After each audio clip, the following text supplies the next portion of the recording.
बिस्मिल्लाहिर्रहमानिर्रहीम। इय्याका नअबुदु व इय्याका नस्तईन।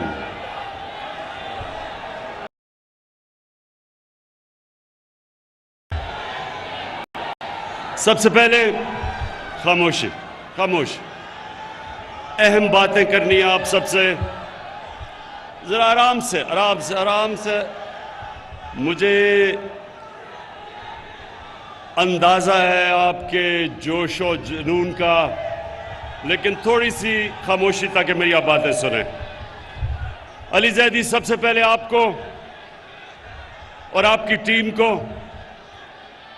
जो अभी आपने सिंध का दौरा किया, मैं आपको खराज तहसीन पेश करता हूं।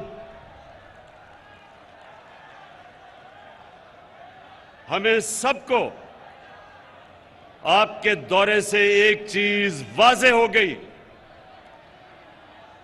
कि सारे पाकिस्तान में जो खित्ता सबसे ज्यादा तब्दीली चाहता है वो सिंध है। सिंध के लोग आजादी चाहते हैं ये डाकू जरदारी से, और इंशाअल्लाह आपने तो दौरा कर लिया। अली ज़ैदी और शाह महमूद आप भी थे उनके साथ। अब अगले बारी मैं आ रहा हूं अंदरूने सिंध का दौरा करने के लिए आपके साथ। मेरी अब मिशन है कि जो जुल्म सिंध के लोगों से हो रहा है, ये जो 14 साल जरदारी माफिया ने सिंध के साथ किया है, मैं सिंध, अंदरूने सिंध के लोगों को खास तौर पे आज पैगाम देना चाहता हूं कि आजादी का वक्त इंशाअल्लाह आ गया है। उसके बाद कराची के लोगों के लिए एक तो मैं आप सबको केसीआर की मुबारक देता हूं,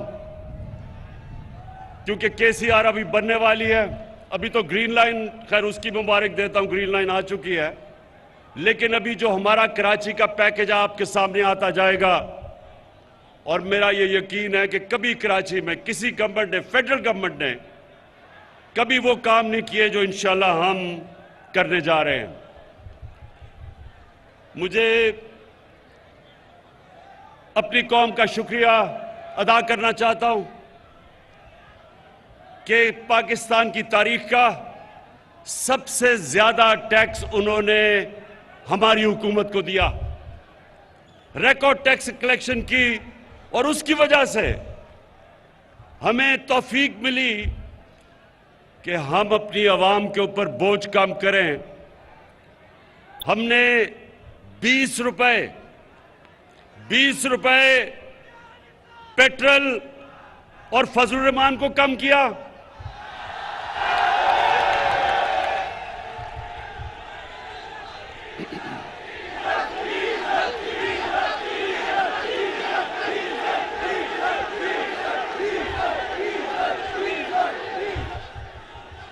डीजल सस्ता किया, 5 रुपए यूनिट बिजली सस्ती की, जब दुनिया में दोनों की कीमतें ऊपर जा रही हैं। आज आपको हैरत होगी ये सुन के कि पाकिस्तान में पेट्रोल और फजलुर रहमान दुबई से ज्यादा सस्ता है। दुबई में अपनी उनकी जमीन से तेल निकलता है, पाकिस्तान इंपोर्ट करता है। उसके बावजूद, क्योंकि मेरी कौम ने मुझे रिकॉर्ड टैक्स दिया, मैंने उसका टैक्स का फायदा अपनी कौम को पहुंचाया और महंगाई से आपको बचाया। और उसके अलावा अल्लाह का शुक्र है कि हमारा मुल्क सही रास्ते पे निकल गया है। जब तक एक मुल्क की एक्सपोर्ट्स नहीं बढ़ती, मुल्क की दौलत में इजाफा नहीं होता, तो पाकिस्तान की तारीख में सबसे ज्यादा एक्सपोर्ट्स, सबसे ज्यादा टैक्स कलेक्शन, सबसे ज्यादा रेमिटेंसेस और 4 फसलों की सबसे ज्यादा पैदावार हमारे दौर में पिछले साल हुआ। तो अल्लाह का शुक्र है कि हमारा मुल्क सही रास्ते पर निकल गया, और शायद इसीलिए ये जो डाकुओं का गुलदस्ता है, इनको खौफ आना शुरू हो गया है कि ये हर मुश्किल से ये गवर्नमेंट निकलती गई। पहले दिवालिया वाली हुकूमत मिली, बैंकरप्ट, उससे मुल्क को बचा लिया। फिर सदी में एक दफा इतना बड़ा बुरान आता है जो कोरोना वायरस का आया, अल्लाह ने उसे हमें निकाल दिया। उसके बाद अफगानिस्तान का मसला आया, उसकी वजह से या डॉलर के ऊपर प्रेशर पड़ा, क्योंकि डॉलर उधर जाना शुरू हो गया अफगानिस्तान की फिजा की वजह से, कि एक खौफ था लोगों को कि हालात क्या बिगड़ेंगे। डॉलर लिए लोगों ने, तो यहां प्रेशर पड़ा हमारे पे, उससे अल्लाह ने हमें बचाया। फिर अब यूक्रेन, इसकी वजह से और ज्यादा गंदम ऊपर, तेल ऊपर, कोयला ऊपर, गैस ऊपर। लेकिन अल्लाह का करम है कि मैंने अपनी कौम को इन सारी चीजों से बचाया है।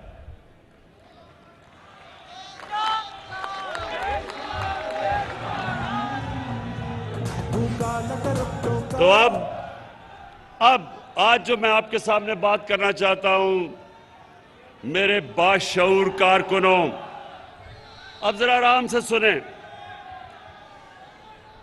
इन्होंने अदम एतमाद की तहरीक चलाई। अदम एतमाद का इन्होंने असेंबली के अंदर हमारे खिलाफ दर्ज कर दिया। मैं आज अपनी टीम को बता रहा था कि इन्होंने वो काम किया है जो मैं अल्लाह से दुआ मांग रहा था कि ये करें। असल में सुने देखें, एक कहावत है कि जब गीदड़ की मौत आती है तो वो शहर की तरफ भागता है। तो ये चोरों के टोले की जो, इंशाअल्लाह मैं ऊपर वाले के ऊपर एतमाद है, इनकी जो सियासी मौत आई है, इन्होंने अदम एतमाद कर दिया है।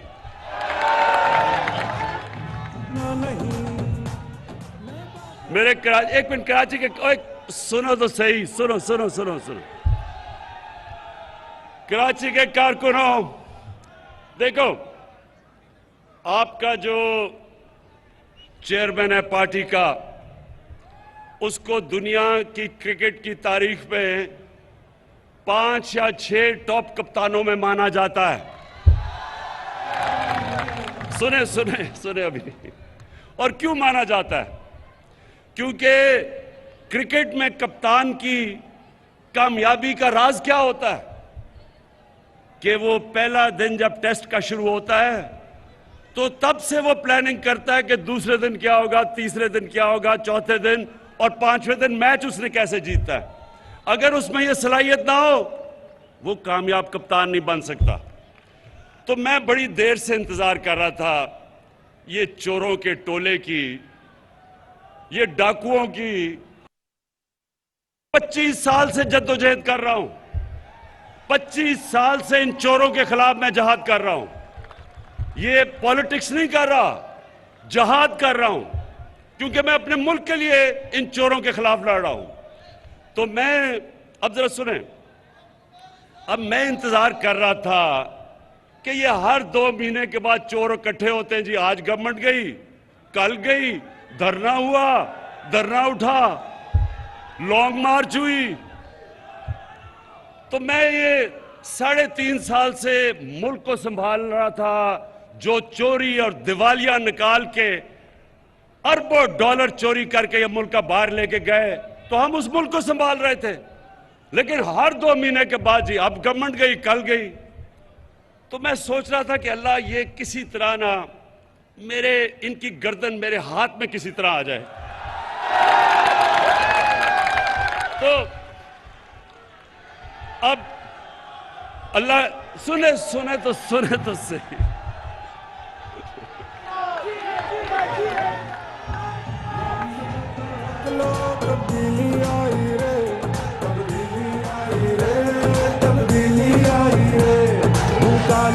तो देता है दुहाई रे। तो अल्लाह सुने सुने सुने, अल्लाह मेहरबान है, रहमान और रहीम है। एक इंसान जो अल्लाह से मांगता है अपनी कौम के लिए, उसकी ज्यादा दुआएं सुनता है। तो ऊपर वाले ने मेरी दुआ सुनी ली और मैं दुआ ही कर रहा था कि किसी ना किसी तरह ये अदम एतमाद की वो दर्ज कर दे। अब क्या होगा, अब जरा सुने, मैं आपके सामने रख रहा हूं। ये उधर आ गए हैं, ये उधर फंस गए हैं, जिधर ये सिर्फ उधर फंसे नहीं है ट्रैप में, ये उधर नहीं फंसे कि सिर्फ ये इनकी अदम एतमाद की तहरीक फेल होगी, ये इधर नहीं फंसे। कप्तान ने आगे की तैयारी की हुई है। अदम एतमाद की तहरीक जब इंशाल्लाह ये जब हम जीतेंगे, उधर मैं रुकूंगा नहीं, मैं इनके पीछे जाऊंगा, मैं इनको छोड़ूंगा नहीं। जो अब तक मेरे हाथ बंधे हुए थे, फंसे हुए थे, कभी ये मसला, कभी दुनिया का, अब जिस तरह मैंने बताया कोरोना आ गई तो लॉकडाउन हो, मेरे अब हाथ, वो जो जंजीर बली हुई थी ना, वो अब खुल जाएगी। और मैंने सुने, जरा सुने, पहला मेरा टारगेट होगा जिसके ऊपर बड़ी देर से, जो मेरी बंदूक की नशिस्त पे बड़ी देर से उसके ऊपर आया हुआ, वो है आसिफ अली जरदारी।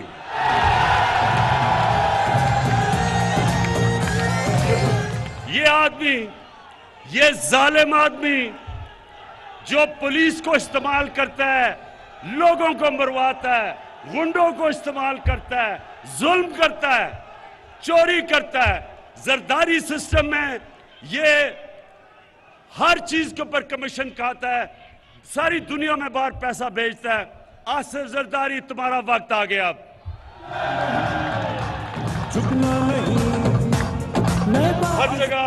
हर जगह ये पीछे फिरता है, पैसे के टोकरे लेके। 20-20 करोड़ की इसने रकम हमारे लोगों को खरीदने के लिए रखी हुई है। मुझे एक आदमी ने, मेरे मेहमान ने कल आके बताया, जी मुझे उन्होंने 20 करोड़ रुपया ऑफर किया। मैंने कहा ले लेता, पकड़ लो पैसे, हराम का पैसा पकड़ लो, और उसके बाद कोई पनाहगाह खोल देना, कोई लंगर खोल देना, कोई यतीम खाना खोल देना, सवाब मिलेगा तुम्हें।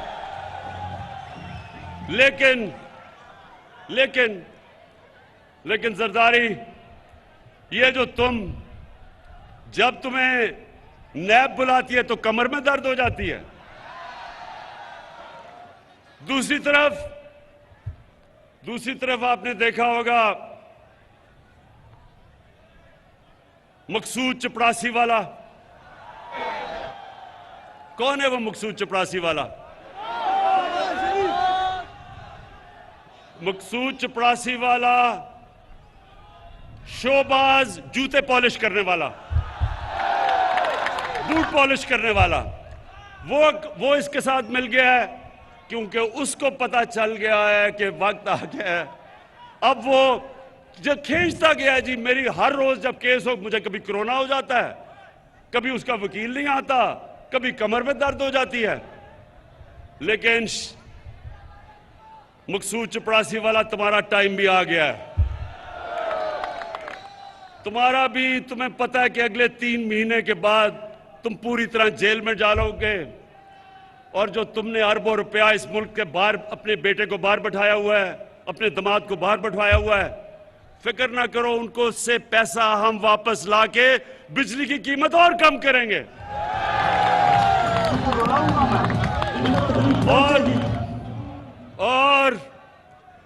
और फिर इनके साथ मिल गया है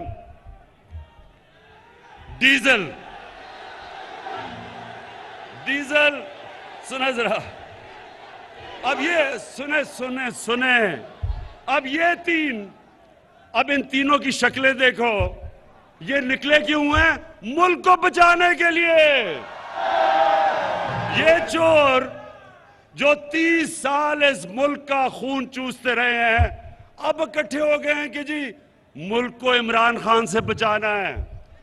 मुल्क को नहीं आपने बचाना, अपने आप को बचाना है इमरान खान से। और फजलू सुन लो, क्योंकि मौलाना इसको कहना गुनाह है, इसको मौलाना कहना गुनाह है। डीजल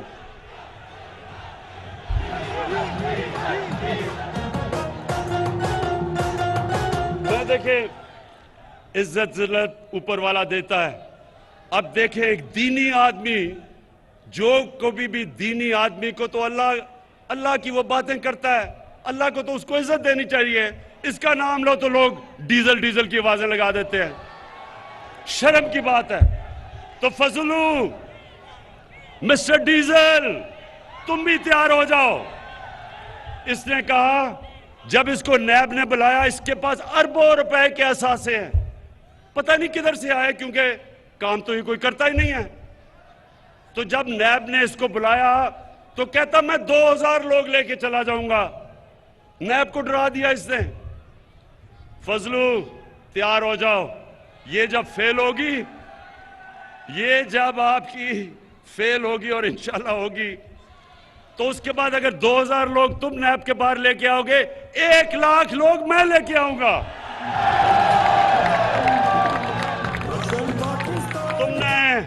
तुमने इस मुल्क का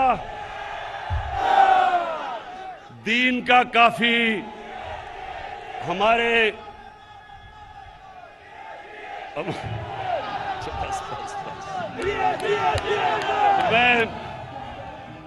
मैं अभी सुने इंशाल्लाह अभी मैं जुमे को दीर जा रहा हूं। दीर के लोगों ने मुझे बुलाया हुआ है। इतवार को मैं पंजाब में हाफजाबाद जा रहा हूं। मैं अपनी कौम को, सारी कौम को बताऊंगा कि ये जो चोरों का टोला है, इसके खिलाफ जंग इमरान खान अकेले की नहीं है, हर बच्चे बच्चे की जंग है इन चोरों के खिलाफ। हर पाकिस्तान की, चाहे औरत हो, चाहे मां हो, चाहे बाप हो, हम सब ने ये जो 30 साल इस मुल्क से करते रहे हैं, हमने सबने मिलके इनको उधर पहुंचाना है जिधर इनको बहुत देर से पहुंचना चाहिए था, पाकिस्तान के जेलों के अंदर।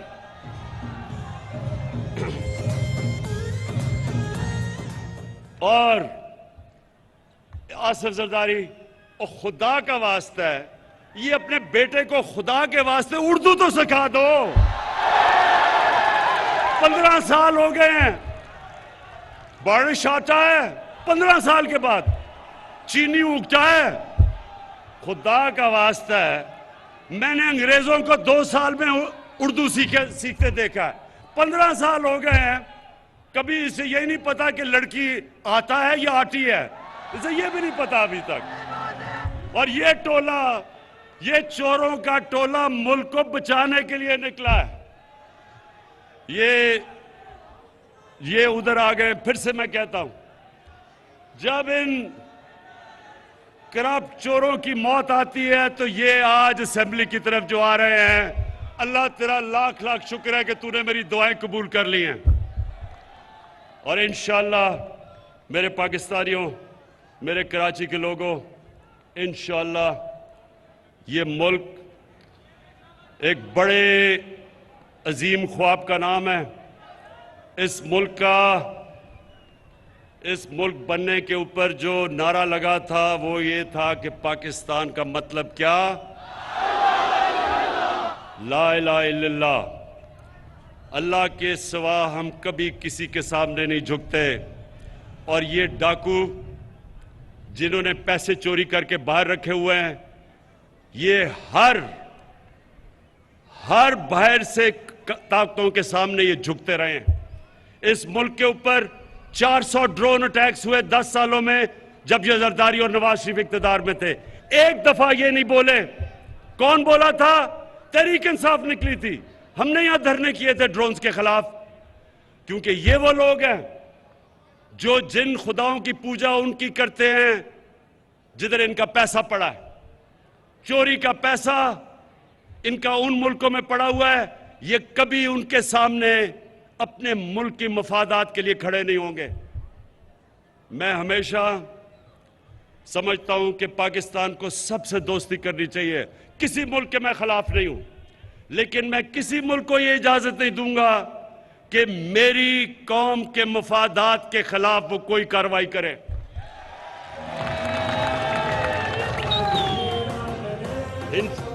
इनका जिनका पैसा बाहर पड़ा है, ये आज बड़ा बोल रहे हैं जी, ओहो इमरान खान ने यूरोपियन यूनियन के ऊपर कुछ कह दिया। मैंने कुछ नहीं कहा, मैंने सिर्फ उनको याद कराया है कि जब हमने आपके साथ आपकी जंग में शिरकत की थी, हमारे 80,000 लोगों ने कुर्बानियां दी थी।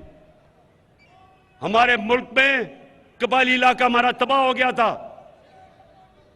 हमारे लोगों ने नकल मकानी की थी, 35 लाख लोगों ने। मैं इनको सबको याद कराता हूं कि हमने कुर्बानी दी थी। हमारी किसी ने ना अप्रिशिएट किया, ना हमें हमारा शुक्रिया अदा किया। तो आप जब कहते हैं कि आप हम के साथ फिर मिल जाएं, मैं सिर्फ तब मिलूंगा जब भी आप अमन के लिए निकलेंगे। मैं अमन के में आपके साथ आऊंगा, लेकिन किसी जंग में आपका साथ नहीं दूंगा। शुक्रिया।